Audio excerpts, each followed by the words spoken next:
Hello movie lovers, welcome back to మన cinema కథలు. మొన్నటి వీడియోలో మనం రామ్ చరణ్, శృతి హాసన్, ఏఆర్ రెహమాన్ కాంబోలో రాబోతున్న స్పెషల్ సాంగ్ వైబ్ ఎలా ఉండబోతుందో డిస్కస్ చేసుకున్నాం కదా. ఆ సాంగ్ ఎలా ఉండబోతుందో చూడాలని ఫ్యాన్స్ అంతా వెయిట్ చేస్తుంటే ఇంతలోనే ఒక ఊహించని షాక్ తగిలింది.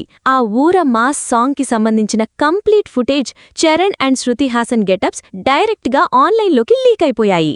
అసలు ఈ సాంగ్ సెటప్ ఏంటి, లీక్ అయిన ఆ విజువల్స్ లో చరణ్ లుక్ ఎంత రగ్గడ్గా ఉంది, బుచ్చిబాబు ప్లానింగ్ ఏంటి, ఇప్పుడు చూద్దాం రండి. ముందుగా ఈ సాంగ్ బ్యాక్డ్రాప్ గురించి మాట్లాడుకుంటే, ఈ ఐటెం సాంగ్ కోసం మేకర్స్ తమన్నా, మృణాల్ ఠాకూర్, పూజా హెగ్డే ఇలా చాలా మంది పేర్లు అనుకున్నారు. కానీ ఫైనల్ గా ఆ ఊర మాస్ విలేజ్ వైబ్ కి శృతి హాసన్ అయితేనే పర్ఫెక్ట్ అని ఫైనల్ చేశారు. చాలా ఏళ్ల తర్వాత చరణ్, శృతి మళ్లీ కలిసి డాన్స్ చేస్తుండటం, దానికి AR Rahman music, Jani master choreography తోడవటంతో ఈ సాంగ్ మీద అంచనాలు స్కై రేంజ్ కి వెళ్లిపోయాయి. ఇప్పుడు ఆ లీక్ అయిన విజువల్స్ లో వీళ్ల మాస్ అవతార్స్ చూసి ఫ్యాన్స్ కి పూనకాలొచ్చేస్తున్నాయి. లీక్ అయిన సాంగ్ చూశాక మైండ్లోంటి పోవటం లేదు ఆ విజువల్స్. దాన్ని ఎప్పుడెప్పుడు థియేటర్స్లో చూస్తామా, లిరికల్ సాంగ్ ఎప్పుడొస్తుందా అని వెయిటింగ్ నేనైతే.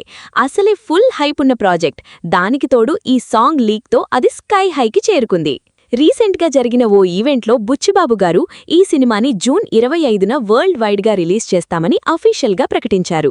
సినిమా రిలీజ్కి ముందే ఇలా లీక్స్ రావడం నిజంగా బాధాకరం. మేకర్స్ ఇప్పటికే ఆన్లైన్ నుంచి ఆ వీడియోలు డిలీట్ చేయిస్తున్నారు. దయచేసి ఎవ్వరూ ఆ పైరసీ వీడియోల్ని షేర్ చేయొద్దు. ఆ ఏఆర్ రెహమాన్ ఊర మాస్ బీట్ని మనం థియేటర్లోనే ఎంజాయ్ చేద్దాం.